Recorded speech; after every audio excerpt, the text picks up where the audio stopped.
tonight's speaker. He's the only one on staff that is CSU's own, which is awesome. And his golden birthday is on Sunday. So everyone give a big round of applause, early birthday for Luke.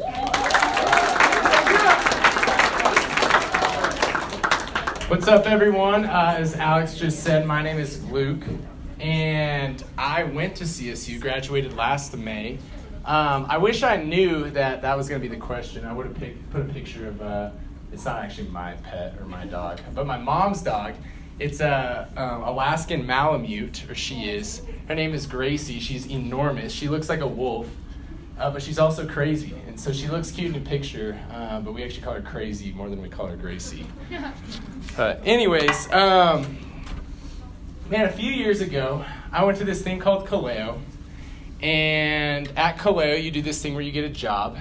And so for me, I was pre-dentistry at the time. And so I already had some things kind of lined up where I could go shadow a dental technician when I got home. So I'm going out there and I'm like, I want the easiest job I can find. And so what I do is I apply to Legoland. I scroll through their the different positions and whatnot. And I find this toll booth operator. And I'm like, that's the one. Sit out in a toll booth by myself all day long. Nothing could be easier. And so I get the job because they'll hire anyone. I get this job. I get there on my first day. I'm starting work, and they're going to train me. And so I'm getting trained by this, I think she was 60 years old, and she might have been 4'10". No joke, she was this tall. Her name was Gina, but she's my trainer. She'd been there forever. And so what's interesting about these toll booths is they're kind of far off from the actual Legoland. So you have Legoland over here, and then you have the parking lot, which is enormous, and then you have these toll booths. And so I get driven out to these toll booths. They have drive-you because it's so far away. And me and Gina are just chilling. She's kind of teaching me the way of taking parking. People paid for parking at the toll booth. And kind of getting the hang of it, whatnot. People are coming up to me. I'm kind of talking in the accent sometimes because it's fun. And they're leaving in 2 seconds anyways. Had some interesting interactions. Some people didn't know you had to pay for parking. And so that was kind of harsh. But some people knew you had to pay for parking. And they were excited to be there. But anyways, get my lunch break. It's my first day. I get my lunch break. I come back. And it's kind of quiet. No one's going to Legoland after 1. No one's it's already overpriced. It's $100 just to get in. And no one's going to go there at 2 or 3 o'clock. And so I'm sitting there, me and Gina are just chilling. And the toll booth is literally maybe double the size of this podium. It's it's this big. And me and Gina are just sitting there kind of hip to hip, or her shoulder was at my hip. And I'm just asking her questions. I'm like, hey, Gina, what do I do if this happens? Or what do I do if, someone says this? She's answering me, and then I ask the question. I'm like, hey, I looked around. I'm like, there's nothing around us. I'm like, what do you do if you got to go to the bathroom out here? And Gina looks at me, and she's like, well, you got to just hold it, or you got to take it on your break, because there's no bathroom around here, and you can't just leave. There's a bunch of money in here. And so I'm like, okay. That's interesting. And a few minutes pass by, and of course, I start to feel this tingle in my stomach, more so my bladder. And man, I'm sitting there, and I'm like, okay, Gina, what happens if you really got to go to the bathroom? And she's like, well, you kind of just got to wait. You can't do anything. You can't leave the booth. And so I'm like, okay. And I say it again, I'm like, Gina, I really got to go to the bathroom. And she's like, I'm sorry, you can't leave. And no joke, I'm sitting there, and one thing too, I have a bladder problem. That's maybe one thing you should know about me. I think it's genetic. I don't know if that's true. But my older brother has weird bladder things. My younger brother had a weird bladder thing, and I think it just runs in the family. And I'm sitting there, and I start convulsing. My stomach it feels like it wanted to turn inside out. And I'm sitting there, I'm like, Gina, I gotta go. And she won't let me. And I'm sitting there, and no joke, I look down, and I just feel this pressure release. And And I swear to you that the floodgates of heaven opened up in my pants. I'm sitting there, it's running down my legs, and then it starts coming out of like my pants. And we're sitting in this tiny toll booth, it's all over the ground, and I just look up at her and I just book it. I leave, I run through the parking lot, I'm running through the parking lot trying to find the nearest bathroom. And then like halfway through, I realized like I don't have to go pee anymore because I just peed my pants. And so I'm sitting there, man, just kind of contemplating life in this Legoland parking lot. And I just remember I was air drying my pants. I was hiding between two cars, like trying to air dry my pants. But I remember this moment where I literally sat, like, you know, like the concrete things they put in front of parking spots? I was just like sitting on one of those, and I just like look up and I'm like, God, why would you let me go through this? Like, I'm literally thinking, not only am I going to get fired for like running away after I was just told not to run or to leave, and then not only that, so I'm going to get fired, but I'm also going to get kicked out of Kaleo, because if you get fired, you should probably get kicked out of Kaleo. And so I'm like, I'm just going to be known as the guy who got kicked out of Kaleo because he peed his pants. And so what's actually interesting about this story is I went back after like 30 minutes. My pants were moist. And I get in there. I open the toll booth door. It's still kind of wet. And me and Gina just look at each other in the eye, and she just goes like, and we never said a word for like the next 2 hours. And honestly, I don't think she told anyone. I think she just felt for me. I had to tell someone because I was like, what the heck just happened? But what's funny about that is like, man, it's funny because like I was in the parking lot, right? And I was looking up at God, and I was like, man, God, why would this happen to me? And I was half joking and I was half serious. But the thing is, this is going to be an interesting transition. But with that, we all ask that question at some point in our lives of like, why God? Why would you allow me to go through this? And it's not like you're peeing on a road or you peed your pants in a toll booth, right? And you're sitting in a parking lot. But you go through something serious, whether it's, man, something happens to you or something happens to a person around you. And you just ask the question to God, why? And why would you let me go through this? Why would you let this person go through this? We all ask that form of the question, whether it's about us or something else. And so we also get confused, right? Because we hear all the time about, man, if God is good, right, then why does he let bad things happen to people? And if God is good, why does he let bad things happen? And that gets into our heads because, man, what we see and what we feel in life doesn't always line up with what we hear about God. And so, I want to just talk about today, man, how God has a purpose in our pain that's not peeing your pants, but real pain. And so to do this, I just want to help us understand two things. And like I said, I'm not going to have all the answers to this, but I just want to look at a few things on like why God would allow us to go through this and what purpose does he have in it. But before we do that, just a couple of things we need to understand is, one, that we're sinners and we live in a broken world and it's full of broken people. And as long as that is true, man, bad things and hard things are going to happen, not only in our lives, but in this world. And then number two, what we need to understand is that God never said that life would be easy. So God actually said, if you look at the Bible, the opposite. That, man, in this life, you're going to have trouble. In this life, you're going to face hard times. That's actually what God said. God never said that life is going to be easy. So if you're struggling in life with doubts, or when a time comes that you are, because you will at some point, man, I just hope this one thing for you, that you're just willing to wrestle through it. That you're willing to seek God through it and wrestle with him, even if you don't understand everything. And so many people, they try to seek God who's just going to clean up their life, make life easy where there's no problems. And it's dangerous because you're going to come to a point where that just isn't true, where life does have problems, where life is hard and life isn't easy. But to really know God and to grow a deep relationship with him, we have to wrestle through pain, struggle, and honest doubts. And the Bible is actually filled with people who are like that. When you look at, man, the Old Testament all the way to the New Testament, it's people who struggled, with doubts, and they wondered, man, God, why would you let these things happen to me? What is the purpose in this happening to this other person? And a bunch of people in the Bible wrestled through these questions. And so what I want to do is I just want to look at two reasons why God would allow us to go through hardships. So number one, got to turn this puppy on. There we go. is God uses hardship to help us see our need for him. God uses the hard things in our life to help us understand our need for him. Psalm 34:18, it says this. It says, God is near to the brokenhearted. I'd be willing to guess that if you've gone through a tragic situation in your life, you felt that. And sometimes it takes tragic times in our life where God feels the most real to us, whether it's in the waiting rooms, whether it's at a funeral, whatever that might be. Sometimes it takes a hard thing and takes a struggle to really feel God.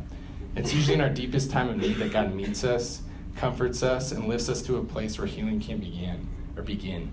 That's only if we listen, and it's only if we follow him through it. So we all have the choice, and when we face a hard time, if we're going to push through it and just trust God even though if we don't understand everything, or just say, hey, God, I don't feel like this is true. I don't feel like you are good. And then we run away from him.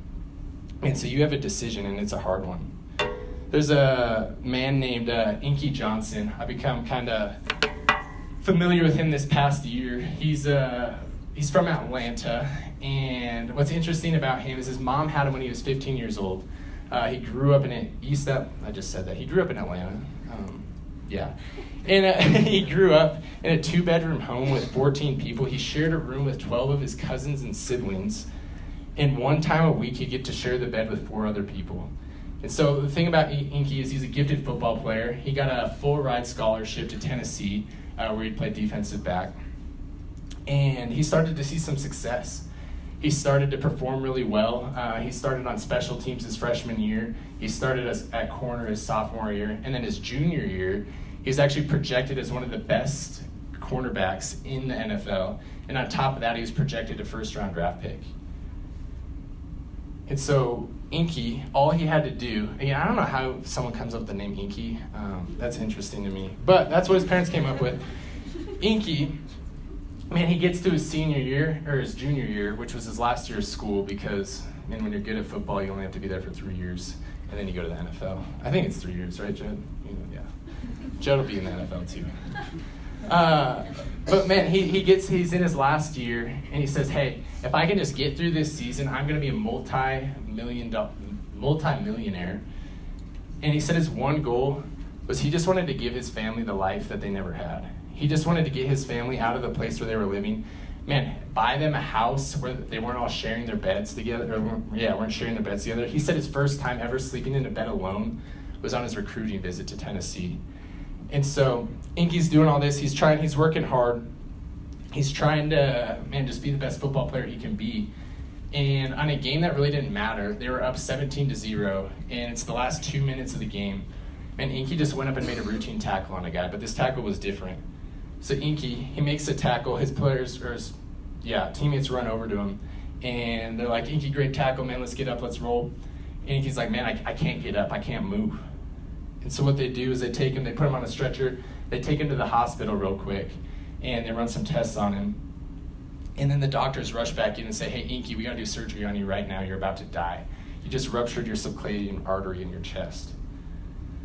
And so Inky, he goes into emergency surgery, and he woke up with a paralyzed right arm and hand and would never be able to play football again. The man was moments away from becoming an NFL player, becoming a millionaire where he could take his family out of the situation they were in, and that all changed in a moment. Inky said he came to a point in his life where he had to make a decision, where he had to, either just resent God for allowing him to go through that, or he could just move forward, and he can just trust and hope that God has a purpose for him. So the things he put his identity in, football, making millions, even if he had good intentions, he realized that they don't mean much in the grand scheme of things. He said that the things in life are not meant to stop us, but to reposition us to come into contact with what God really has in store for us. Hardship, it allows us to gain a new perspective on what matters. I've never taken a drink of water before to talk. That was nerve-wracking for me. Hardship allows us to gain a new perspective on what matters. I think Inky is a great example of this. When you go through struggles, know that God is near you, and know that he can use those to bring a new perspective on life. Your pain can have a purpose. And I say can because you have the opportunity to make it into a purpose or not. You have the decision to where you're going to go through hardship and you have the opportunity to whether you're going to make that into a purpose where you can help others and you can help yourself, or if you're just kind of going to wallow in the pain.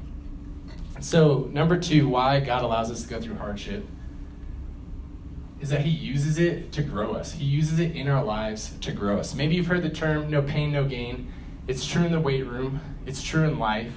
And it's also true in our relationship with God. Not that pain is the only way to grow in our relationship with God, man, but it's a huge one. So James 1, 2 through 4, I love this verse. It says, consider it pure joy, my brothers and sisters, whenever you face trials of many kinds, because you know that the testing of your faith produces perseverance. Let perseverance finish its work, so that you may be mature and complete, not lacking anything. I'll get out of your guys' way, sorry. But yeah, pain can have a purpose. God puts the trials in our lives, man, to grow us. Man, so the future, we're stronger. I'd be willing to bet that every single one of you have gone through something in your life where you're better for it now. I mean, you can all look back, whatever the struggle is, and it's shaped you into the person you are today. And that's what God wants us to realize about our trials. And so oftentimes we try and seek God and grow our faith in this mountaintop experience. So maybe you've been to like a conference, or maybe you've been to a camp or something like that, and you're like, man, that's how I want to grow my faith, is have this mountaintop experience. But actually we grow much more when we seek him through the hard times and through the valleys. Craig Rochelle, if you've ever been to SMC, you probably heard from him, but he says this. He says, peaks are nice, but when you don't see many farms on mountaintops. Wait, I'm going to rephrase that. Peaks are nice, but you don't see many farms on mountaintops. Why? Because things grow better in valleys. And the same is true in our life. And you don't see much things that are growing on mountaintops. But things grow in the valleys, and it's the same with us. I mean, you are going to grow so much more in the valleys of your life than you are in the mountaintops. Not to say you can't grow in the mountaintops, but it takes those valleys to grow sometimes. If you let God use you in those experiences, man, he'll allow you to experience a greater purpose. And so if we can learn to trust him, even when we can't feel him, believe in him, even when it doesn't make sense, and follow him, though we're not sure where he's leading us, he's going to grow our faith. Another guy, George Mueller, he was a Christian in the 1800s. He says this. He says, if we desire our faith to be strengthened, we should not shrink from opportunities where our faith may be tried, and therefore through trial be strengthened. If we desire for our faith to be strengthened, we should not shrink from opportunities where our faith may be tried, and therefore through trial be strengthened. Man, as a Christian, as a believer, we shouldn't just resent hardship in our life, but we should look at it as an opportunity like this. And I think that's one of the hardest truths in the Bible, is to consider, or hardest applications you can make in your life, is to consider trials pure joy. I don't know if I'm there yet, but man, I do want to change my perspective of looking at hardship as an opportunity where God can grow me.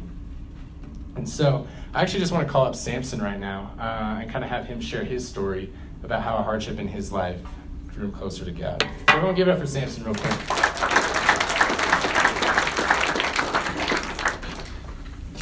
All right, so hey everyone. Like Luke said, my name is Sampson. And to start off, I'll tell you all about kind of what my life looked like before faith.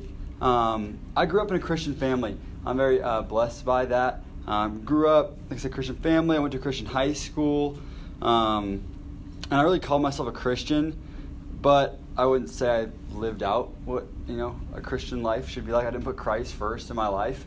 I just said I went to Christian high school and kind of checked off the boxes. I pray, check. I go to Christian high school, cool.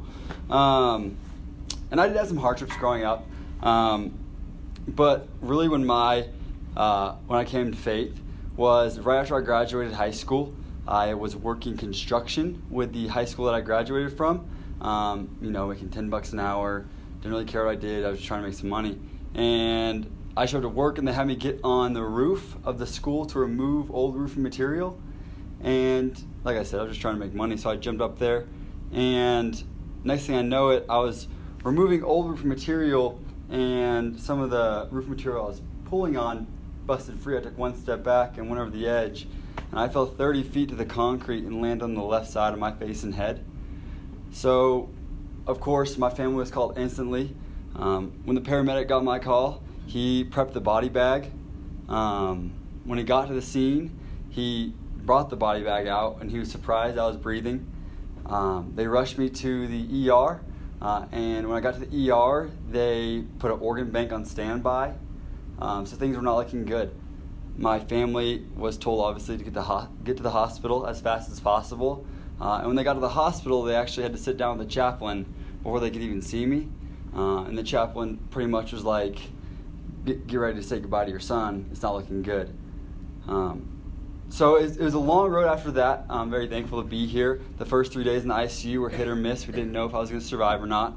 And then I had 21 days after that in the ICU. I did inpatient for 3 months, inpatient rehab, and then I did outpatient rehab for 6 months. So it was kind of an unwanted gap year after high school. But I was definitely full of a lot of frustration throughout that year. Primarily just because I was like, God, why did you do this to me? More importantly, why did you do this to my family? Because, man, watching my family have to go through that was probably the hardest thing I've ever had to go through in my life. Just seeing my family like that. And so then, after a lot of battling with Christ, I finally came to the realization I need to trust him. That I can, throw a little fit about it if I want, but this has happened, and God's working. And I don't really know what he was doing at the time, but I had to trust him. So that was kind of how I came to faith and realized that it was important to just trust God. Let me see. I guess life after coming to faith, I really learned what a true passion to live for Christ is like. Now I thank Christ for every day I get, because when I was 18, when my accident happened, I thought I would live to be 85. So I always thought I could figure out my faith when I'm 50, or when I have a family, or kids, and then I almost died when I was 18. So it definitely has really woken me up to live every day I get on this earth for Christ. It's also made me passionate to share my story, to try and promote Christ, and how amazing he is, how powerful prayer really is. And like I said, ultimately just trusting God. So yeah, kind of in conclusion, as Luke mentioned, we all have hardships in our life that have brought us here to where we are today. And yeah, so thanks so much, Luke.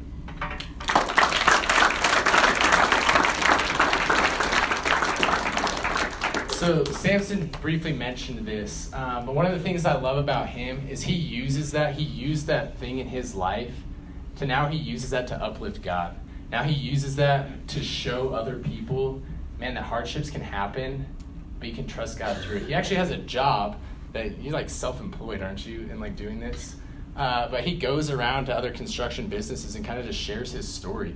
He used the trouble and the struggle in his life and for a purpose. Man, take your pain and use it for a purpose.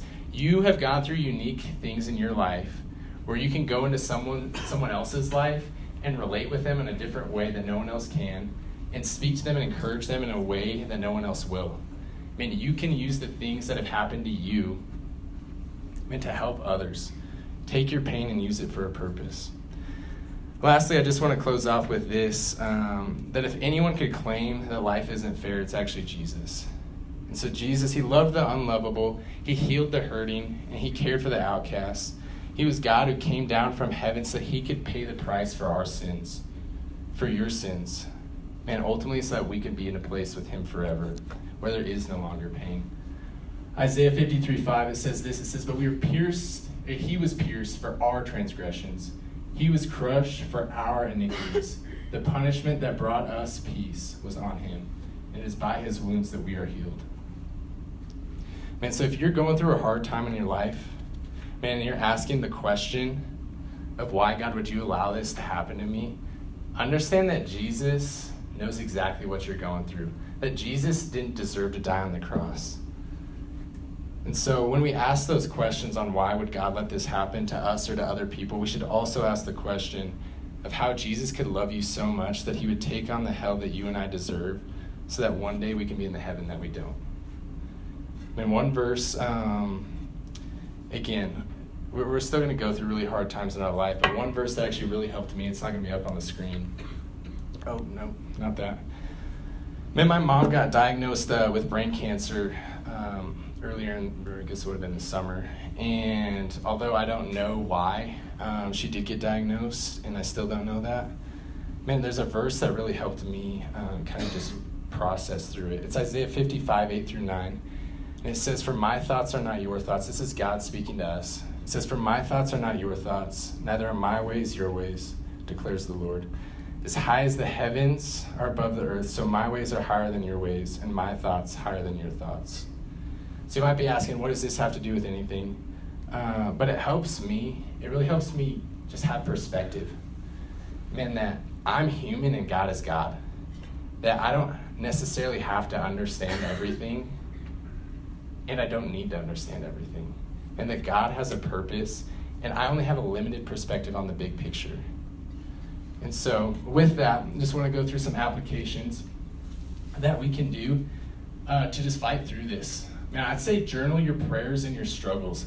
I am terrible at this, but I will say I've tried to do this over the years with failure about like every month that I try. But I can look back at the times I've journaled and I've been honest with God. And I look back a few years later and I see how, man, God used those experiences. God's not only answered those prayers, but used those experiences for something good. And I'm not saying God's going to answer everything in your life, but if you do that, and you're going to be able to look back and just see that God has been faithful.